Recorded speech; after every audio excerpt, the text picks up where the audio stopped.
अभी रिलीज होने वाली है मूवी 21 और यह मूवी एक सच्ची घटना पर आधारित है।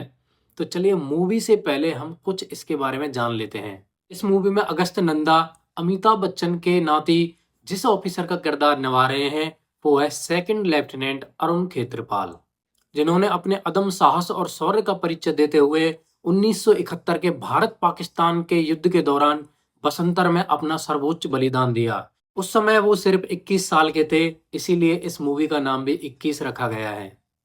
अरुण भारतीय सेना के अधिकारी और एक टैंक कमांडर थे, जिन्हें भारतीय टैंक सेना का सर्वश्रेष्ठ योद्धा माना जाता है। उन्होंने 10 टैंकों को नष्ट करने का श्रेय प्राप्त किया है।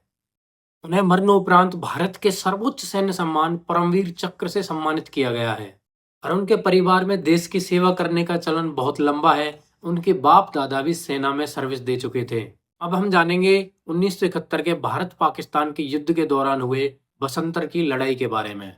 17 पूना हॉर्स को भारतीय सेना की 47वीं इन्फेंट्री ब्रिगेड की कमान सौंपी गई थी। 47वीं ब्रिगेड को दिए गए कार्यों में से एक कार्य बसंतर नदी के पार एक पुल स्थापित करना था।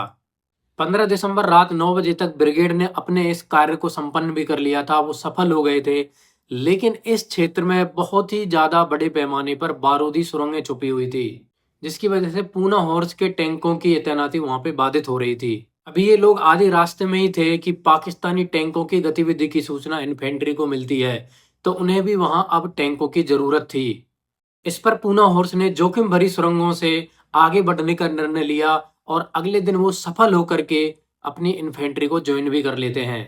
16 दिसंबर 8 बजे झारपाल में पाकिस्तानी सेना ने अपने टैंकों की सहायता से पूना हॉर्स के मुख्य केंद्र पर पहला हमला किया। यह काम उन्होंने धुएं की आड़ में किया था। उस समय पाकिस्तानी सेना के पास अमेरिका के सपोर्ट से उस समय के लेटेस्ट 50 टन पैटर्न टैंक थे, जो अमेरिका में बने हुए थे। इस हमले का जवाब देते हुए खेत्रपाल की रेजिमेंट ने पाकिस्तानी सेना को शुरुआत में पूरी तरह से विफल कर दिया था और फिर से पाकिस्तानी सेना ने हताशा होकर के 2 हमले और किए, जिसमें वो कामयाबी हासिल करने में सफल हो जाते हैं। और इसको काउंटर करने के लिए खेत्रपाल बड़ी तेजी से आगे बढ़ते हैं और सीधे युद्ध में कूद जाते हैं और अपने टैंकों से दुश्मन के अटैक को कुचल देते हैं।